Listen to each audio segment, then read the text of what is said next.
it's all Wranglerstar's fault. So, my wife took me to Daniel Boone's Trading Post, and she said, Father's Day's coming, and you need new tools. You need some of the tools that Cody was talking about, Wranglerstar. Oh, okay. So we went in and got some files, got some Irwin bits, got a countersink and an adjustable bit, got a nice Stanley ratcheting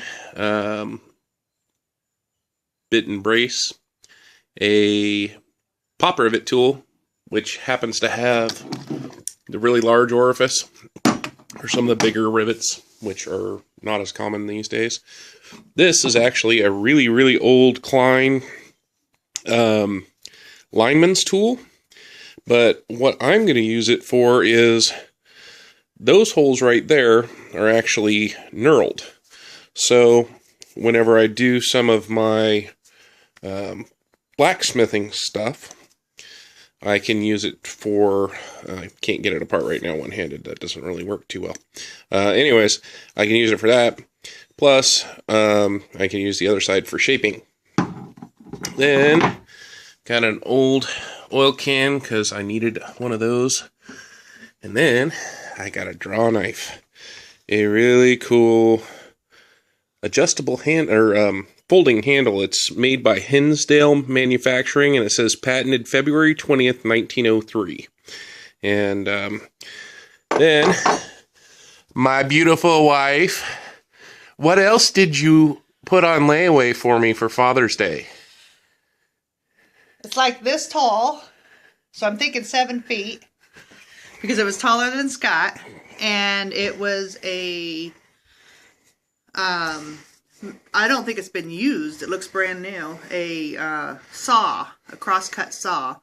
And I believe it's the bucking saw, Scott? Yeah, I think that was the shape of it. Yeah. Yeah, I think it was the bucking saw.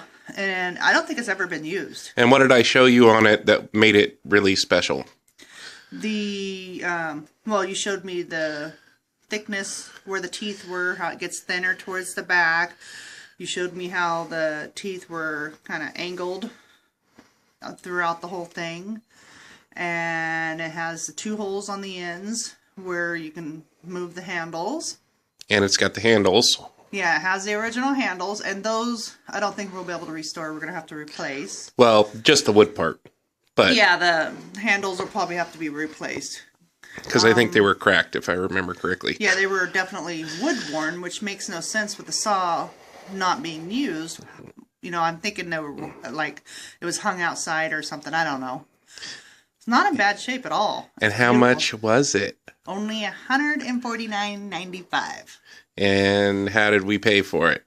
I did, well, I knew the owners, so they were okay with me putting $50 down yesterday, and then I'll go in and pay off the rest on first.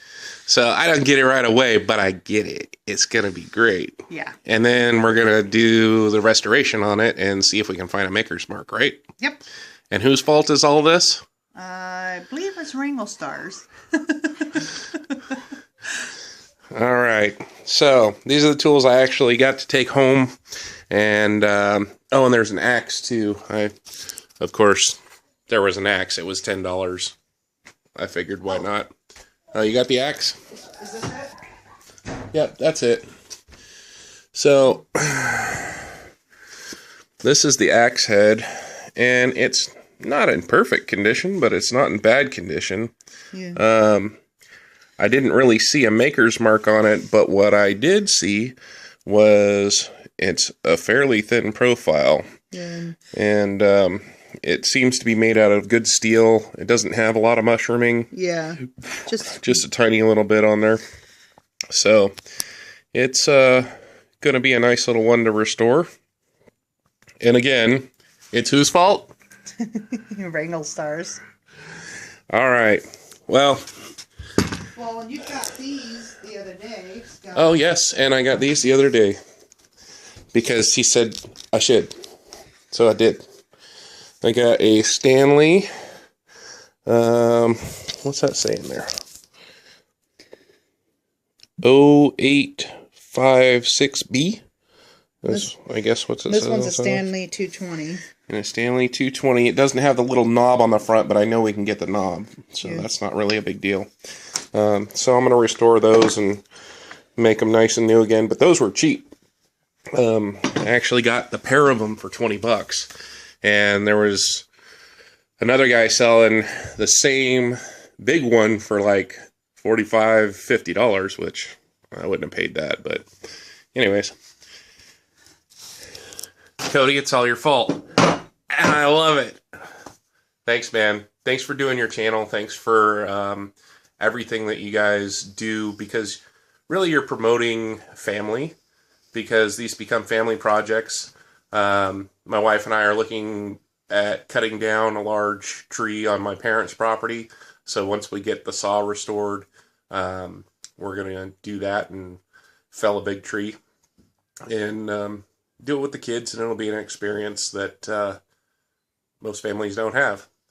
And these tools are, I hate woodworking, honestly. Absolutely hate it. I love metalworking. I love blacksmithing. But I think I used to love carving whenever I was a kid, and I think that the hand tools might be my thing for woodworking, as opposed to power tools. So maybe it'll slow me down and I won't make mistakes. Thank you very much for what you guys do. Keep making videos. And Jack, your channel's awesome, buddy. Make sure you make a lot more videos on stuff for other kids besides just video games, because you need some stuff that's off-grid so kids know what to do whenever they don't have cell phones and video games. All right, you guys have a great day.